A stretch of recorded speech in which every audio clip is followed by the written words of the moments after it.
ಈಜಬೆಲ್ ಯಾರು? ಪ್ರವಾದಿ.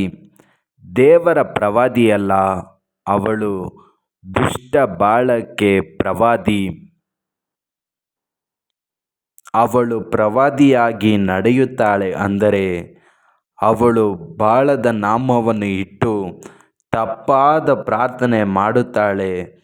ತಪ್ಪಾದ ಪ್ರಾರ್ಥನೆ ಯಾಕೆ ಮಾಡುತ್ತಾಳೆ? ನಿನ್ನ ಮೇಲೆ ಸಿಟ್ಟು.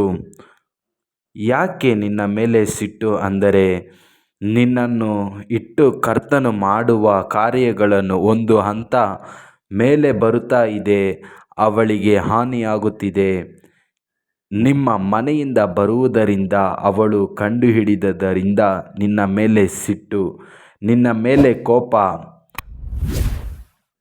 ಪ್ರಾರ್ಥನೆ ಮಾಡುತ್ತಾಳೆ, ನಿಮ್ಮ ಮನೆಯವರು ಆರೋಗ್ಯವನ್ನು ಕೊರೆಯಲಿ. ಒಂದು ಪ್ರಾರ್ಥನೆ ಮಾಡುತ್ತಾಳೆ, ಗಂಡ ಹೆಂಡತಿಯರ ಮಧ್ಯೆ ಜಗಳ ಬರಲಿ ಅಂತ. ಏನು ಪ್ರಾರ್ಥನೆ ಮಾಡುತ್ತಾಳೆ? ಹೊರಗೆ ಕಳುಹಿಸಿಬಿಡಬೇಕೆಂದು ಪ್ರಾರ್ಥಿಸುತ್ತಾಳೆ. ನೀನು ಸೇವೆ ಮಾಡಬಾರದು ಎಂದು ಪ್ರಾರ್ಥಿಸುತ್ತಾಳೆ. ನಿನ್ನ ಕೈ ಕಾಲುಗಳನ್ನು ಮುರಿದು ಹೋಗಬೇಕೆಂದು ಪ್ರಾರ್ಥಿಸುತ್ತಾಳೆ. ಅವಳು ಸಭೆಗೆ ಹೋಗಬಾರದೆಂದು ಪ್ರಾರ್ಥಿಸುತ್ತಾಳೆ. ಅವನು ಹುಚ್ಚನಾಗಿ ಅಲೆಯಬೇಕೆಂದು ಪ್ರಾರ್ಥಿಸುತ್ತಾಳೆ. ಅವಳು ಬಂಧಿಸಬೇಕೆಂದು. ಇಂದು ಕರ್ತನು ಹೇಳುತ್ತಾನೆ, ಈ ಈಸಬೆಲಳ ಕಂಡ ದರ್ಶನವನ್ನು ಅದನ್ನು ಸುಳ್ಳಾಗಿ ಮಾರ್ಪಡಿಸಿ ನಿನ್ನ ಮೇಲೆ ಪರಿಶುದ್ಧ ಆತ್ಮನು ಇಳಿಯುತ್ತಾನೆ.